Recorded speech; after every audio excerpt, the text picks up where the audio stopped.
చిత్తూరు జిల్లా సోమల మండలంలో ఏనుగుల గుంపు బీభత్సాన్ని సృష్టించింది.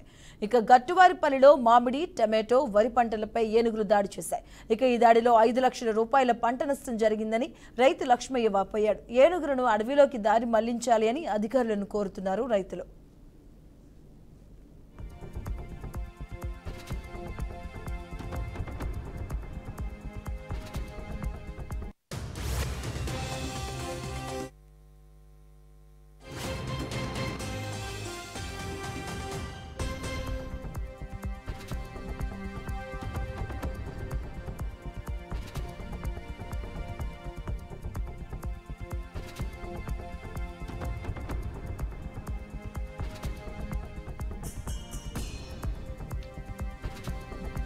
ఇక చిత్తూరు జిల్లాలో ఏనుగుల గుంపు మరోసారి బీభత్సాన్ని సృష్టించింది. ఈ నేపథ్యంలో 5 లక్షల వరకు కూడా పంట నష్టం జరిగిందంటూ రైతు లక్ష్మయ్య వాపోతున్నాడు. ఏనుగులను అటవీలోకి దారి మళ్లించాలి అంటూ కూడా అధికారులను సైతం కోరుతున్నారు రైతులు. ఇదే అంశానికి సంబంధించిన పూర్తి అప్డేట్స్ మా కరెస్పాండెంట్ గోపినాథ్ అందిస్తారు. గోపినాథ్, మధు, చిత్తూరు జిల్లాలో ఎప్పటి నుంచో కూడా ఏనుగుల సమస్య పెద్ద సమస్యగానే మనం చెప్పొచ్చు. రైతులను తీవ్రంగా నష్టాలకు గురి చేస్తున్నాయి. కుప్పంతో పాటు పలమనేరు, పుంగునూరు పరిసర ప్రాంతాల్లో చాలా ప్రాంతాల్లో ఏనుగులు వేల ఎకరాల పంటల భూములను కూడా నాశనం చేస్తున్నాయి. తాజాగా కూడా ఇవాళ సోమల అంటే పుంగునూరు నియోజకవర్గంలోని సోమల మండలంలో గట్టువారిపల్లిలో ఏనుగుల గుంపు ఒకసారిగా అటవీ ప్రాంతంలో నుంచి వచ్చినట్టు ఏనుగులు ఒకసారిగా కూడా పంట పొలాలపైన దాడి చేయడం జరిగింది. ఈ నేపథ్యంలో మామిడి పంటలు ప్రధానంగా ఎక్కువగా ఈ సమయానికి మామిడి రైతులు ఎక్కువగా వాళ్ళకు అంటే ఆర్థికంగా సంవత్సరానికి ఒకసారి వచ్చే పంట అది.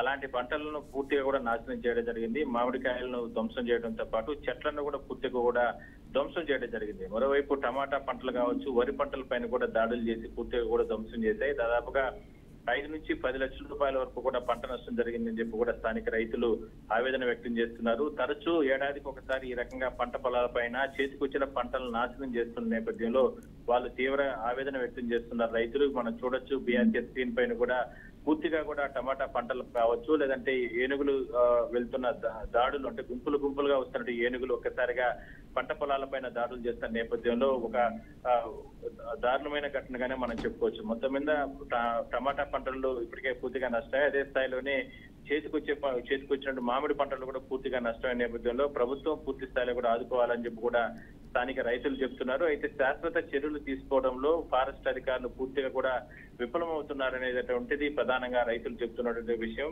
గతంలో ఈ ప్రాంతంలో ఏనుగులు ఎక్కువగా వస్తున్నప్పటికీ కూడా పూర్తి స్థాయిలో అటవీ ప్రాంతంలో కంచె నిర్మాణాలు కానీ చేపట్టుంటే ఈ రకంగా పంట పొలాలపైన వచ్చి దాడులు చేసి ఉండవు.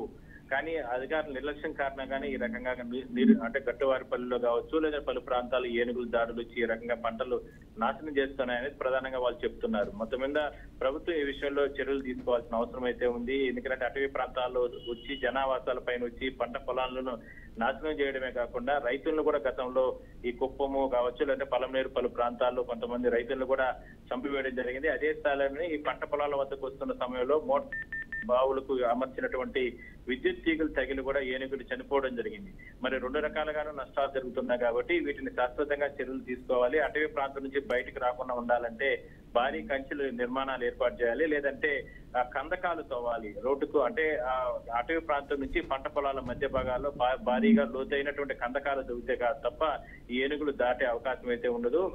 2 రకాలుగాను చర్యలు తీసుకోవాలనేది ప్రధానంగా డిమాండ్ రైతుల నుంచి అయితే వినపడుస్తుంది. Madhu. Right, thank you Gopi.